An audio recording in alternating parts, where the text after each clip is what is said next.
Hiya, my name's Angela and I'm from the sheep tree.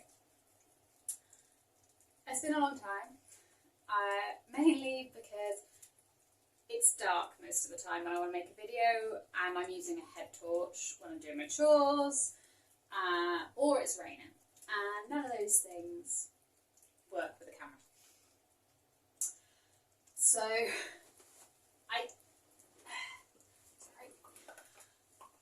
I've decided to make a series of videos that sort of show how to spin in a sort of non-technical way.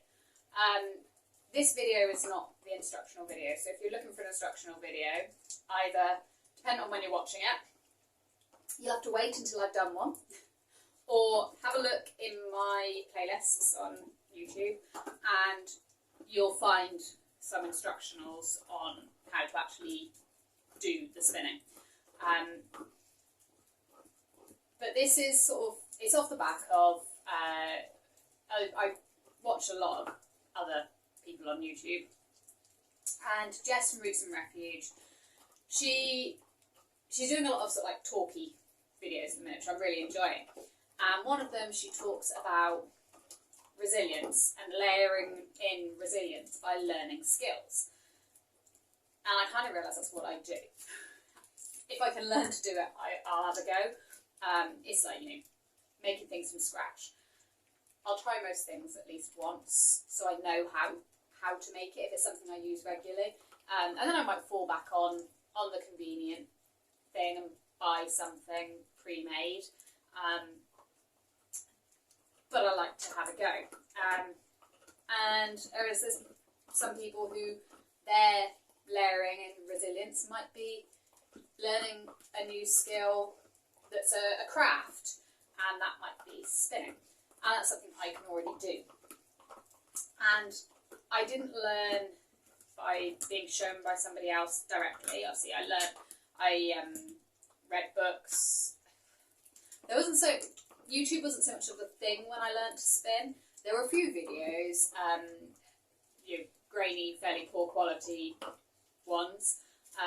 Mind you, I'm not quite sure how great quality this video will be. If you can hear weird noises, the dogs have got bones. That's how I'm keeping them relatively quiet at the minute. And Jin is just in her bed there, and Tally is on the sofa over there. So, yeah, that'll be what the munching noises are. Yeah, so I learned to spin from books, and just from trying and seeing what works for me. In the UK, I don't know what it's like across the rest of the world, there is such a thing as spinners' guilds, because historically spinning and the wool industry was quite a thing in the UK. So as a sort of a leftover from that, there are spinners' guilds in most towns.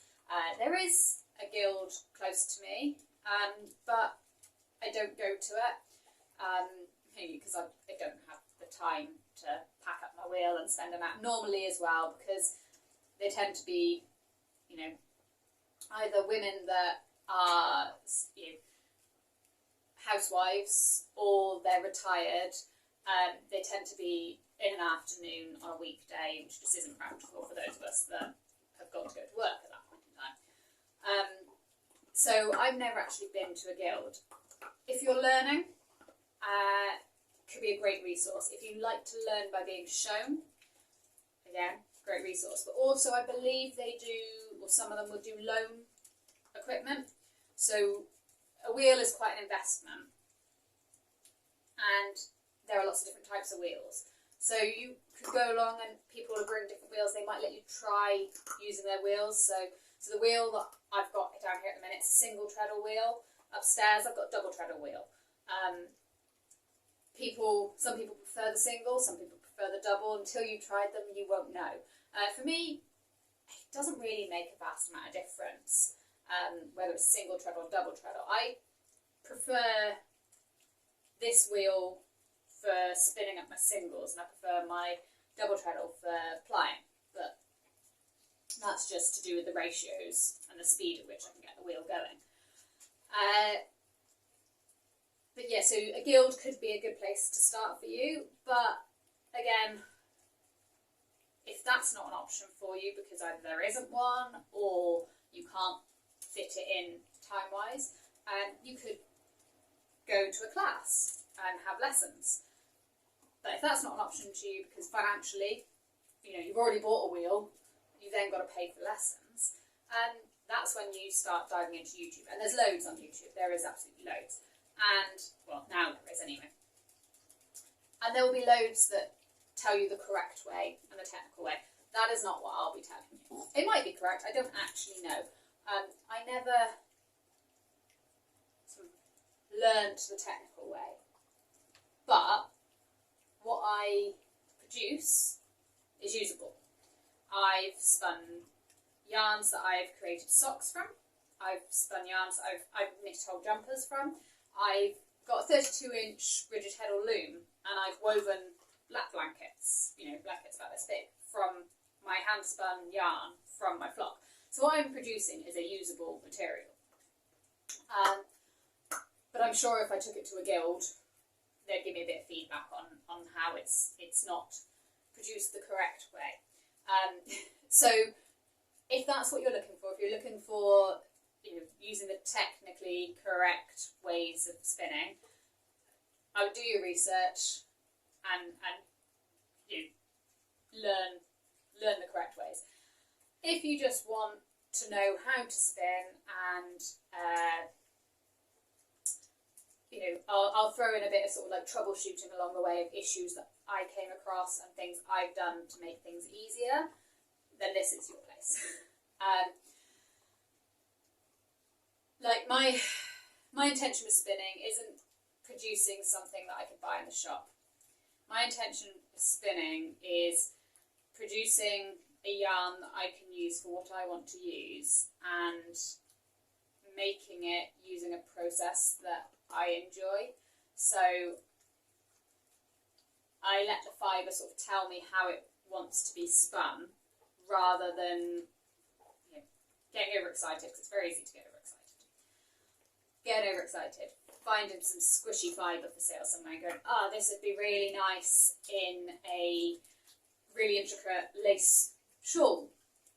And then you've sort of pressured yourself into spinning that yarn into a lace weight yarn. So spinning that fibre into a lace weight yarn. Which, if that's not what your hands naturally want to do, then means that you've potentially got a stressful few hours sat at your wheel, forcing yourself into creating a lace weight yarn from a fibre that might work better as a double knit. So normally I will just sort of like test, if it's new, test a bit of fibre and see what it does and make sure it does what I want it to do, because equally you don't want to be spinning some fibre in a way that you're not going to use it. So there's a bit to think about as you're going along. But what I'll try and do is I'll break it down. I'll do a drop spindle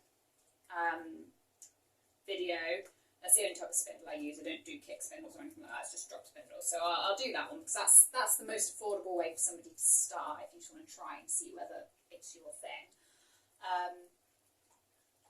And then I'll explain the different preparations of wool. So you've got rovings, carded bats, rolags, and then explain the drafting process, which is where you draw the fibre out. You can either draft as you spin or pre-draft, and I'll explain that and benefits of different ways and how it's done. And then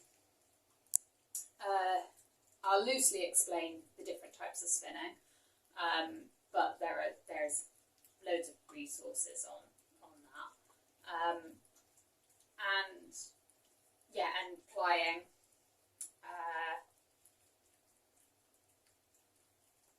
I'm sure there's more to it than that, but for the most part I just sit at my wheel and spin. The fibre I've got on this wheel, rather embarrassingly, has been on the wheel since March last year. I think it's March.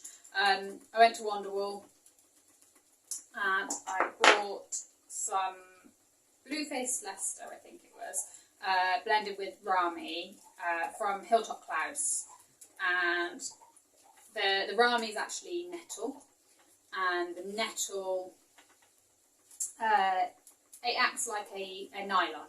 So this fibre is destined to be a pair of socks.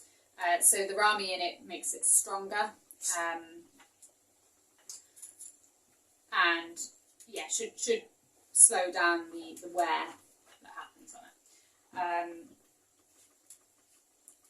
But yes, so what I need to do, because I've done the first 2 bobbins of this, it's going to be a 3-ply yarn. I need to get the rest of this fibre, there's a bit over there, there's a tiny bit up on the fireplace there, on the wheel and ply it, and I might film the plying of this, I mean it's a bit out of order, but for a plying instructional video on how to do a 3-ply.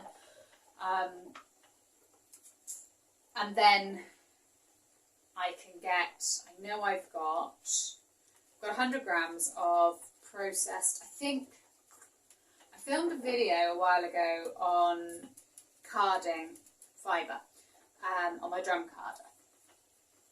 And that 100-gram ball that I made from that, of like a, it was like a woolen preparation robin. I've still got that that's not spun, so that's probably a good one for me to show spinning on. I could do a portion on the drop spindle and a portion on here. The only thing is it's white fibre, so it might be a bit tricky to see, but we'll see what I can get the camera to do.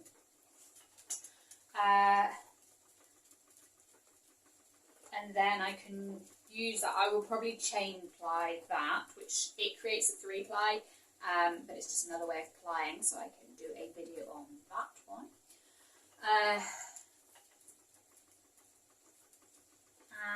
And oh, I could show you. So I've got this wheel, which is an Ashford traditional.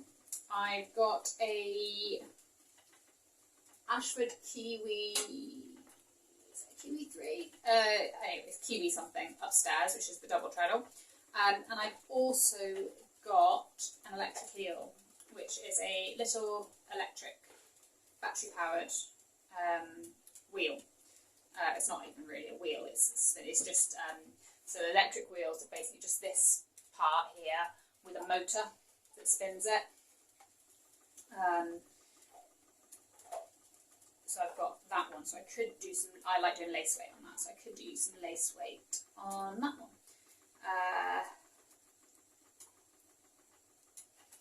But yeah, so I'm going to sit here this evening and do some more spinning.